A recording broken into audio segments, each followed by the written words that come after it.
So let's talk a little bit about the MicroPulse during this COVID-19 time that we are currently in. It's a very challenging, and especially because nobody of us was really prepared for what's coming or what has come and what's happened. I mean, the last time we have seen something like this was nearly 100 years ago, and that's so long ago that nobody had any idea what to expect. A little overlook what happened to us here in Switzerland. We had a couple of weeks where we were forced not to see any patients. We were locked down by the government. We're only allowed to see urgent emergency care cases, especially cases when you not treat them, they would suffer any damage to their eyes, their health, that could not be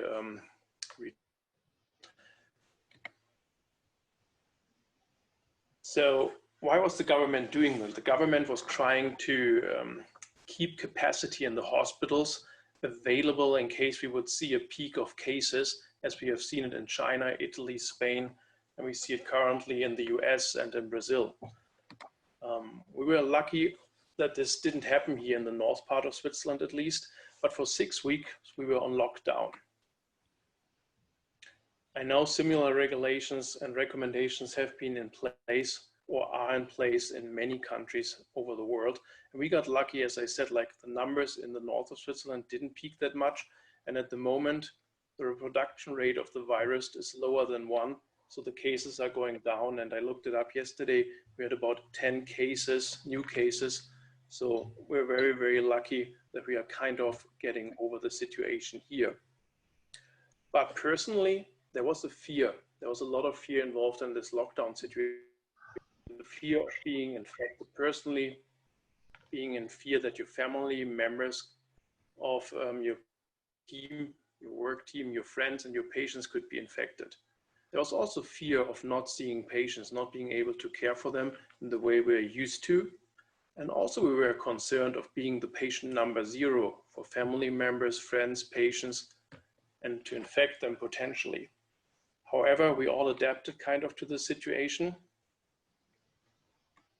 And something had changed in my practice at least, and I think that was pretty similar to what you have experienced in your private practice, in your hospitals or in your settings. Slit lamps are now equipped with a plastic shield, technical equipment, OCT machines as well. Usually nobody is using at the moment air tonometers anymore because of aerosols that could potentially be formed. Face masks, protecting goggles, gloves are present during our clinics at the moment.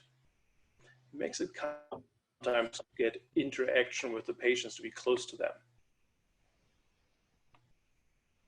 So, to ophthalmology at all, this COVID-19 pandemic. Well, SARS-CoV-2 has been found in the tear film, especially in subjects with head conjunctivitis, but there are single reports also from other patients without any ocular signs that the virus was being found in the tear film. It's still unclear if the virus is actually produced in the conjunctiva or if it was just some contamination by rubbing.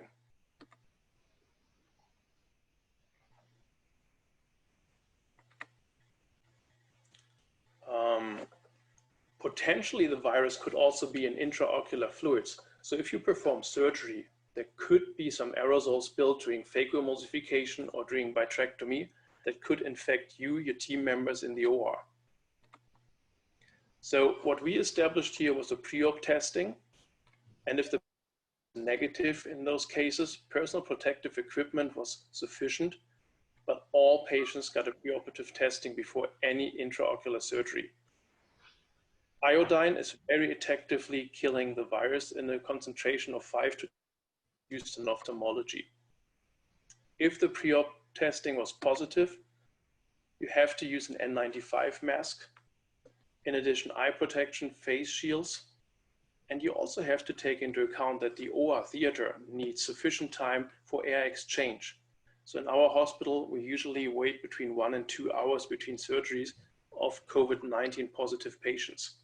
So you can't do as many patients during a day as you were used to.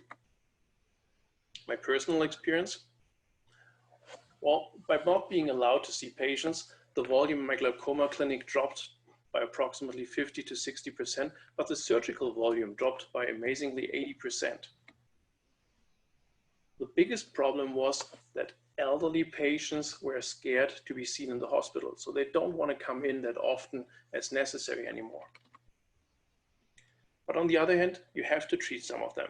So we tried to minimize numbers of consultations for our patients, and we had to change the algorithm accordingly.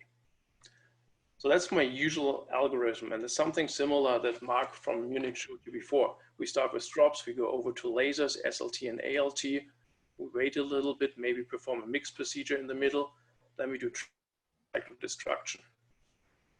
During this COVID pandemic, Iridex provided us with a new generation 2 MicroPulse probe, the revised probe.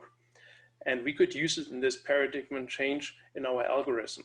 So nowadays, sometimes instead of doing ALT and SLT, we do a MicroPulse procedure. In this gap time, instead of mixed procedure, pulse TLT. Sometimes even to avoid or postpone a trabeculectomy, and maybe even after trabeculectomy or after tubes, we do MicroPulse TLT in the current time. So my take-home message for this COVID-19 pandemic is the MicroPulse device enables us to offer our patients something that we can do in the office. We can do it immediately and thus avoiding a second consultation. Also, the post-op treatment regime is really, really simple compared to trabeculectomy. So you don't have to see the patients that often. And that really is what the patients want at the moment. They don't want to be seen that often by you, especially if you work in a hospital. The safety of the MicroPulse allows us really to use it at an early stage of glaucoma. Not like G-Pro procedures where we destroy tissue, where we have to be concerned of safety. We can offer this treatment earlier in the stage of our glaucoma patients. Because the efficacy is there, we can discuss this to postpone fistulating surgeries. We do not generally expect serious complications, so thus we can minimize post-op visits to usually 1 at 1 month post-op. And the outside of the laser machine can be cleaned with isopropyl alcohol at 70% concentration. Also the foot switch and the hand pieces are non-disposable. That makes us reuse during this time, even in the office, not in the OR only.